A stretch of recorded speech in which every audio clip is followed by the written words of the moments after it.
Indonesia adalah negara yang kaya akan budaya. Salah satu keberagaman budaya tanah air yang menjadi warisan sejarah adalah permainan tradisionalnya.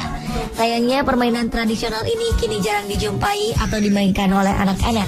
Dampak kemajuan zaman rupanya membuat permainan tradisional ini mulai terlupakan. Melihat asal-usul dan sejarahnya, permainan tradisional ini rupanya tak hanya ditemui di Indonesia saja. Ada beberapa permainan di dunia yang mirip dengan permainan tradisional tanah air. Meski sedikit memiliki perbedaan, inilah 7 permainan dunia yang mirip dengan di Indonesia, versi on the spot. 아니야 묘하는 너의 날 이별 말투까지도 사랑하게 된 거 이겠네? 맘이야 너에 대한 건 상상밖에 기억해 난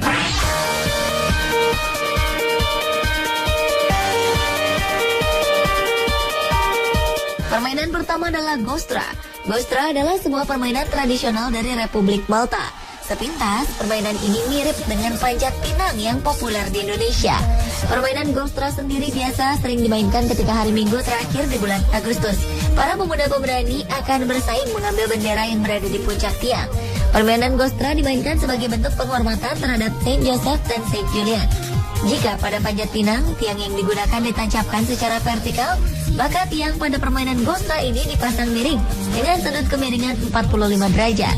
Perbedaannya lagi, jika panjat pinang dilakukan dengan memanjat, maka Gostra dilakukan dengan cara berlari di atas tiang ataupun bergelantungan di tiang sampai menuju ujung tiang.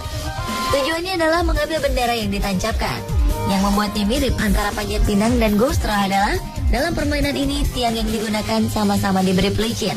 Gostra menjadi daya tarik tersendiri di akhir bulan Agustus bagi masyarakat Malta dan wisatawan.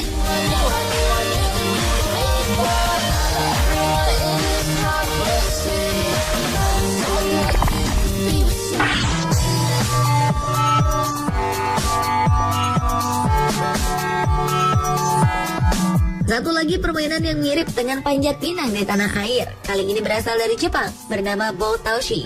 Bedanya, permainan ini jauh lebih ekstrim dibandingkan dengan panjat pinang. Pemain dibagi dalam 2 tim, yang masing-masing beranggotakan puluhan orang. Salah satu tim ditugaskan untuk memasang tiang dan mempertahankannya. Sementara tim lainnya akan bergerak menyerang untuk merebut tiang tersebut. Proses perebutan inilah yang berlangsung ekstrim dan berbahaya. Kedua tim saling jegal demi menguasai tiang. Kegiatan Boutoushi dimulai sejak tahun 1954 hingga 1955. Awalnya, tim penyerang hanya perlu menurunkan tiang kayu pada sudut 45 derajat.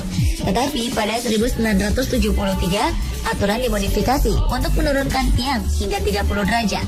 Pemain menyerang hanya memiliki sekitar 2,5 menit untuk menurunkan tiang.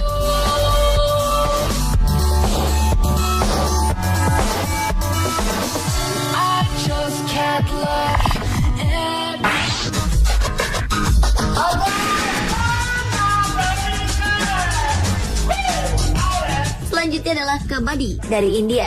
Sepintas, permainan ini mirip dengan gobak sodor di negeri kita. Perbedaan yang sangat mencolok terletak dari acara bergulat yang ada pada kabaddi. Tentu saja, gobak sodor tidak memakai acara bergulat. Kabaddi sendiri telah dimainkan sejak 4.000 tahun lalu.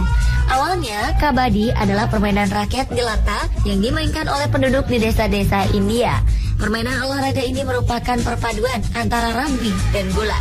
Kabaddi sangat populer di India, Nepal, Bangladesh, Sri Lanka, Jepang, dan Pakistan. Kabaddi dimainkan 2 tim beranggotakan 7 orang. Kedua tim bertempur untuk memperoleh nilai tertinggi. Setiap tim berusaha mempertahankan daerahnya dan membuat lawan melakukan kesalahannya. Dalam pertandingan, setiap tim mengirimkan seorang untuk maju ke garis lawan. Ia harus mampu menembus benteng lawan demi memenangkan pertandingan. Jika gagal, ia harus keluar lapangan. Hampir mirip dengan pertandingan gobak sodor.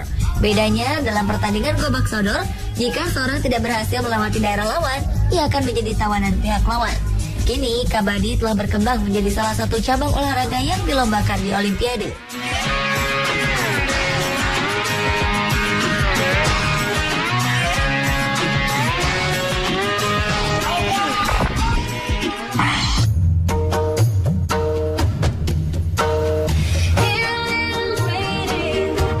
Selanjutnya adalah hopscotch. Hopscotch adalah sebuah permainan anak-anak tradisional yang dikenal hampir di seluruh dunia. Permainan ini bisa dibilang sama persis dengan permainan tradisional tanah air yang bernama engklek atau Sunda Mandang. Dalam permainan ini, seorang pemain akan menggunakan sebuah batu atau pecahan pot bunga. Pemain akan melempar batu miliknya dan melompat sesuai dengan peraturan yang berlaku. Permainan hopscotch ini diduga telah berusia sangat tua dan dimulai sejak zaman Kekaisaran Romawi. Ada dugaan nama permainan ini berasal dari Zondag-Mandag yang berasal dari Belanda dan menyebar ke Nusantara pada zaman kolonial.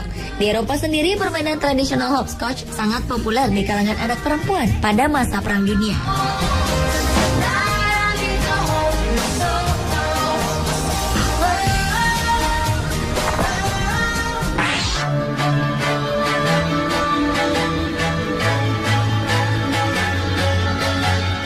Selanjutnya adalah Mancala. Melihat bentuknya, Mancala langsung mengingatkan kita pada sebuah permainan tradisional Indonesia, congklak. Nama Mancala sendiri diyakini berasal dari bahasa Arab nakala, yang berarti bergerak. Mancala tersebar di berbagai belahan dunia dengan nama berbeda-beda.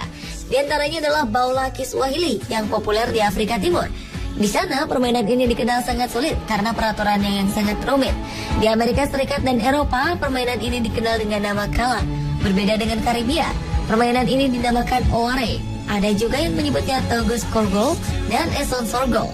Meski memiliki nama dan peraturan yang berbeda-beda, pada dasarnya Mancala atau congklak dimainkan dengan papan dan beberapa buah biji sebagai alatnya. Pemain akan mengambil dan memindahkan biji-bijian tersebut secara berurutan sesuai dengan aturan yang berlaku.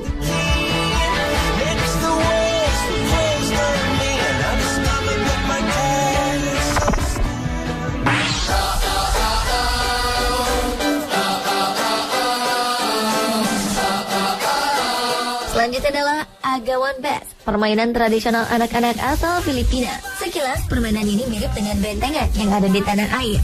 Cara dan peraturannya pun tak jauh berbeda. Ada dua kelompok dengan jumlah pemain yang sama. Masing-masing kelompok ini memiliki markas masing-masing yang harus dijaga. Untuk memenangkan permainan ini, kita harus bisa menyentuh markas lawan. Jika kita tersentuh oleh lawan, maka kita harus berpindah ke kelompok lawan. Dalam Agawan Base dikenal sistem poin. Kelompok yang berhasil menyentuh markas lawan 5 kali dalam permainan, maka dialah yang menang.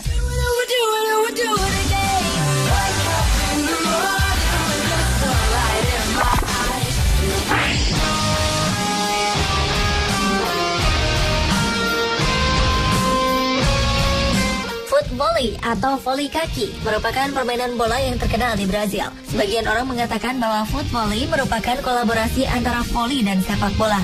Sepintas, permainan voli kaki ini sangat mirip dengan sepak takraw. Bedanya tentu saja terletak pada bolanya, di mana sepak takraw menggunakan bola yang terbuat dari rotan. Keduanya memiliki aturan dasar yang sama, di mana para pemain tidak boleh menyentuh bola dengan tangan. Selain itu, bola juga dilarang keras menyentuh lapangan. Apabila bola menyentuh lapangan, maka lawan akan mendapatkan poin.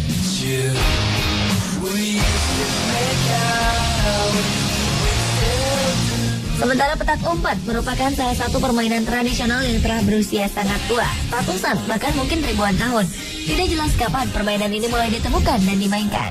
Di berbagai tempat di dunia, permainan petak umpat memiliki nama berbeda sesuai bahasa di daerah masing-masing.